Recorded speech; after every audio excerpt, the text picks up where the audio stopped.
सैफ अली खान की कर्तव्य Netflix release, Netflix के ऊपर रिलीज होने वाले और दूसरे प्लेटफॉर्म पे रिलीज होने वाली फिल्मों के बारे में कुछ टिपिकल और खास बातें हैं नोट करने लायक।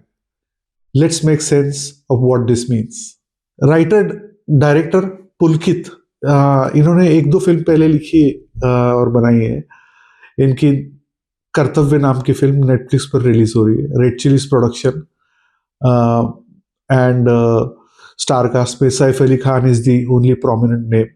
There are other supporting characters which are pretty well known, but not as big stars as probably usually big films like Red Chillies get to their show. Couple of things, yeah. So first thing first, ये Netflix release है, so there is nothing to choose from, है ना. जिनके पास subscription है वो तो देखेंगे ही. और सेम Amazon प्राइम के ऊपर भी अभी लेटेस्ट एक दो रिलीजेस हुए. और इन OTTs पे फिल्म्स, अभी जो स्मॉल बजट छोटी फिल्में हैं वो सब डायरेक्टली OTTs पे रिलीज हो रही है. अगेन ये नया ट्रेंड है. अगेन जिन्होंने सब्सक्रिप्शन लिया है उन्होंने तो देखना ही है, तो गारंटीड व्यूअरशिप है, budget limited है. So all of that, as a package, as a project makes sense. It stands only well.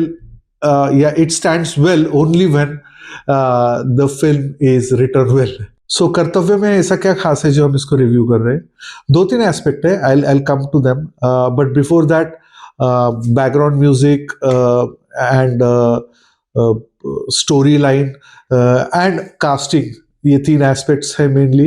इनमें हाईलाइट करने लायक जो है कि राइटर और डायरेक्टर सेम है, और इस बंदे ने पहले भी दो फिल्म बनाई, उसमें से एक फिल्म डिड प्रिटी वेल भूमि पेडनेकर के साथ में, एक राजकुमार राव के साथ में भी की है. So it was a decent film. That's why probably Red Chillies agreed to do with him, mostly because of the script. So जो ट्रेलर है उसके अंदर जो स्टार्ट में जो हुक बताया गया है कि जब धर्म करने जाता हूँ, जब कर्म करने जाता हूँ, जब धर्म रह जाता है, धर्म करने जाता हूँ, कर्म रह जाता है. So this is the hook line. Philosophically that is the point of writing this film on. एक आदमी है जो दोनों को लेके चलने की कोशिश कर रहा है लेकिन अपना कर्तव्य नहीं निभा पा रहा है. आगे थोड़ा रिडिम्पशन वाला स्टोरी लाइन लग रहा है, जिसमें वो उसको बता रहा है कि इतनी उम्र में तो पेड़ पे इतने आम उग जाते, तुझे तो कैरी भी नहीं उग रही है. So it looks like, again, it's a crime drama. It looks like very intense and very well written. However, there are few things which are not adding up to. The first thing is Saif Ali Khan's accent. I don't know why man, but इनको north India में और north Indian accent, और खासकर सैफ अली खान जिसको actually Hindi में भी English का accent है, so why he tries to act like that. Omkara में जैसा कैरेक्टर किया था वैसा ही टाइप का लैंग्वेज करने की कोशिश कर रहा है. एज सुन एज वो एक्सेंट फेक लगता है, जैसे रणदीप हुड्डा अगर ये रोल करता तो उसका एक्सेंट प्रॉपर रहता, राइट, तो स्ट्रेंथ रहती. तो यहाँ पे इसकी स्ट्रेंथ नहीं है, so why to play for that. That I didn't like the accent. The other thing which I didn't like is कि उनके उसमें जो जोक्स या जो भी छोटे फनी लाइन बोलने की कोशिश की, दे डिडंट लैंड. जैसे कि संजय मिश्रा का एक डायलॉग है कार में, it doesn't land well. So some of these are small things are very off, जो कि बहुत इजीली एड्रेसेबल थी. However they are not bummers. Bummers मतलब ऐसा नहीं है कि ये है इसलिए मत देखो. There are some good things as well. One of the best thing probably is the writing. It all sounds good apart from couple of dialogues जो जहाँ पे बोलता है, एक तो मैं शिव भगवान का भक्त हूँ और ऊपर से पुलिस वाला. Again it doesn't land well इतना क्रिस्प में. फिर वो बाद में स्क्रीमिंग वगैरह जो उसके ऊपर वो रोर कर रहा है वो भी थोड़ा सा ओवर द टॉप लग रहा है.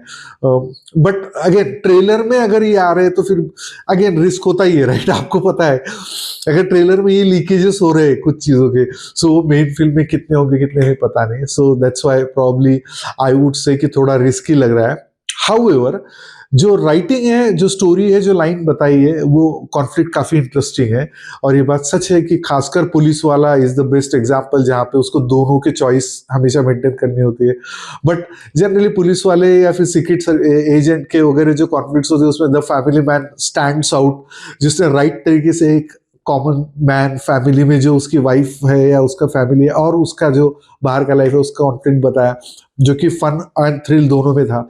यहाँ पे कंटिन्यूस ड्रामा और इंटेंस क्राइम सीन्स और ये लगने लगेगा जो कि अभी मेंटली रिपीटेटिव लगने लगा है. That was the point I was trying to highlight in the initial statement कि नेटफ्लिक्स पे जितने भी क्राइम ड्रामा है कि ज्यादातर फिल्म जो आ रहे हैं उनका फ्रेमिंग, कलर कॉम्बिनेशन इतना स्टैंडर्डाइज और टेम्पलेटाइज लगने लगा है कि ये फिल्म कुछ ऐसा लग रहा है, जब उसका ट्रेलर देखा तो ये फिल्म देखी हुई है।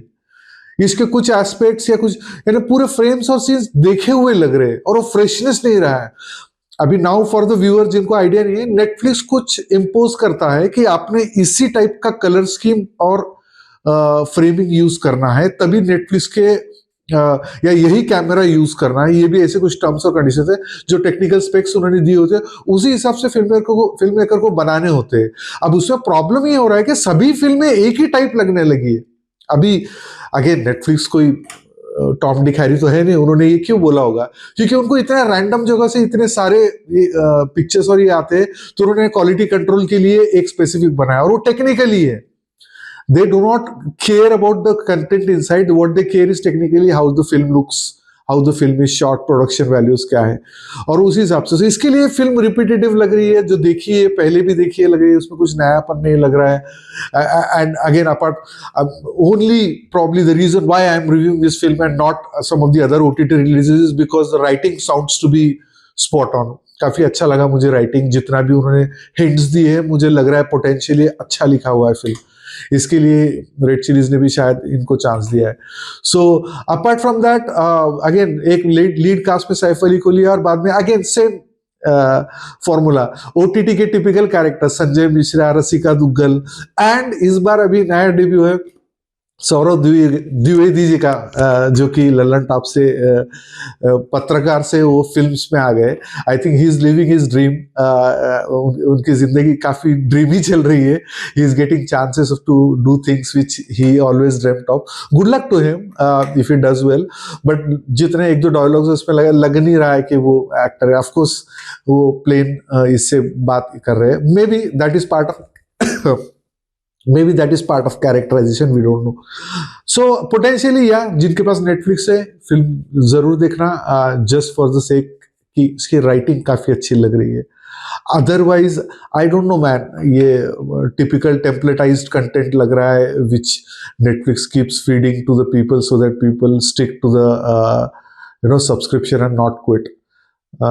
Good luck viewing this film and let me know in comments what, if you see the film, what do you feel about it, or if you see the trailer, do you agree with my observations around.